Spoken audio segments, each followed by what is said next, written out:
আসসালামু আলাইকুম। মম অ্যান্ড আইমানস গ্যালারিতে আপনাদেরকে স্বাগতম। আজ আমি আবার চলে এসেছি নতুন একটা ভিডিও নিয়ে। আজকের ভিডিওতে খুব অল্প সময়ে অল্প কিছু মশলা দিয়ে কাঁচা পেঁপে দিয়ে মুরগির মাংস রান্না করে দেখাবো। তাহলে চলুন দেরি না করে চলে যাই মূল রেসিপিতে। দেখে নিই কী কী লাগছে আমার এই রেসিপিতে। এখানে আমি মিডিয়াম সাইজের একটা পেঁপেকে এরকম ছোট ছোট টুকরা করে কেটে নিয়েছি। কাঁচা পেঁপে আমাদের শরীরের জন্য খুবই উপকারী। কাঁচা পেঁপেতে প্রচুর পরিমাণে এনজাইম থাকে। গ্যাস্ট্রিকের সমস্যা ও কোষ্ঠকাঠিন্য দূর করতে কাঁচা পেঁপের কোনো তুলনা হয় না। এখানে আমি প্রায় 500 গ্রামের মতো মুরগির মাংস নিয়ে নিয়েছি, আর এগুলোকে আমি রেগুলার পিস করে কেটে নিয়েছি। এদিকে নিয়েছি একটা টমেটো। এই টমেটোকে আমি এরকম ছোট ছোট পিস করে কেটে নিয়েছি। এই পর্যায়ে নিয়েছি কিছু বাটা মশলা, 2 টেবিল চামচ আদা রসুন বাটা, 1 টেবিল চামচ জিরা বাটা, 4-5টা মরিচ এভাবে ফালা করে কেটে নিয়েছি, 2টা তেজপাতা নিয়েছি, 5-6টা দারচিনি, 4টা লং, 2টা বড় এলাচ এবং 5-6টা ছোট এলাচ নিয়েছি। আর এদিকে শুকনো উপকরণের মধ্যে নিয়েছি হলুদ গুঁড়া, মরিচ গুঁড়া, লবণ গুঁড়া স্বাদ মতো, আর নিয়েছি পেঁয়াজ কুচি। এদিকে চুলায় একটা প্যান বসিয়ে দিয়েছি এবং প্যানটা গরম হয়ে আসলে এর মধ্যে আমি রান্নার জন্য সরিষার তেল অ্যাড করে দিলাম। আমি সরিষার তেল দিয়ে রান্নাটা করছি, আপনারা চাইলে সয়াবিন তেল দিয়ে রান্নাটা করতে পারেন। তেলটা গরম হয়ে এসেছে, এবার এর মধ্যে আমি শুকনো মশলাগুলো দিয়ে দিলাম। এই শুকনো মশলাগুলো দিয়ে একটু নেড়ে দেব। যখন এই মশলাগুলো থেকে একটু অ্যারোমা ছড়াবে তখন আমার এগুলো ভাজা হয়ে যাবে। তখন আমি এর মধ্যে পেঁয়াজ কুচি আর মরিচ কুচি অ্যাড করে দিয়ে সবগুলো উপকরণ আমি একটু ভালোভাবে ভেজে নেব।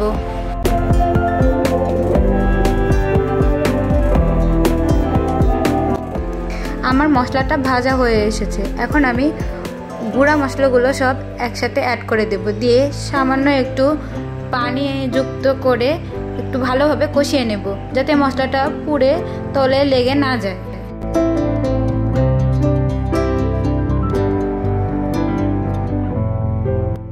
এবারে বাটা মশলাগুলো দিয়ে আমি সব আবারও সুন্দরভাবে কষিয়ে নেব। কষানো যত ভালো হবে তরকারির স্বাদ তত বেড়ে যাবে।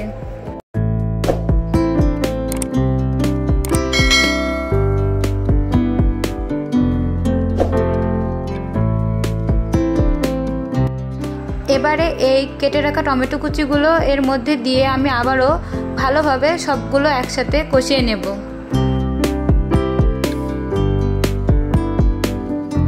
এবারে এই কেটে রাখা মাংসের টুকরোগুলোকে আমি এই মশলাটার মধ্যে দিয়ে দেব, দিয়ে ভালোভাবে নেড়ে ঢাকনা দিয়ে ঢেকে প্রায় 5-6 মিনিট মতো এটাকে আমি রান্না করে নেব।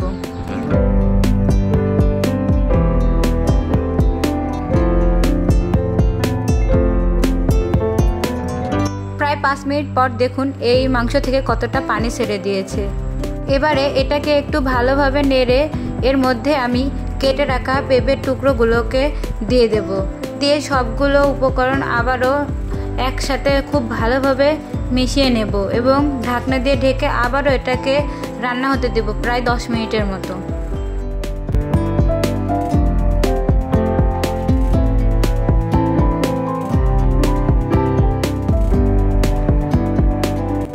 মাঝে মাঝে এগুলো একটু নেড়ে দিতে হবে যাতে তলে লেগে না যায়।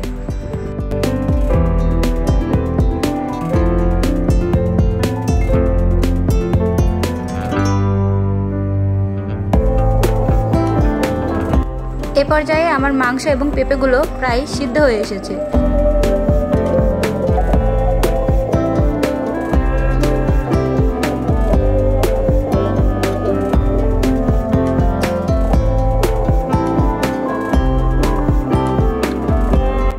এখন আমি প্রায় 3 কাপ মতো পানি অ্যাড করে দিলাম। আপনারা আপনাদের সবজি এবং মাংসের পরিমাণ অনুযায়ী কম বেশি করে নিতে পারেন।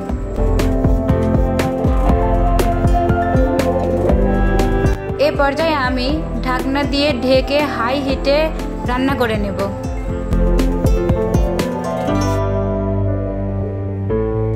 আমার রান্নাটা প্রায় শেষ হয়ে এসেছে। আমি ঠিক যতটা ঝোল পছন্দ করি ততটা রেখে দিয়েছি। আপনারা আপনাদের পছন্দ মতো কম বেশি করে নেবেন। এবারে আমি এর মধ্যে সামান্য একটু ভাজা জিরের গুঁড়া ছিটিয়ে দিয়ে আমার রান্নাটা আমি এখানে অফ করে দেব।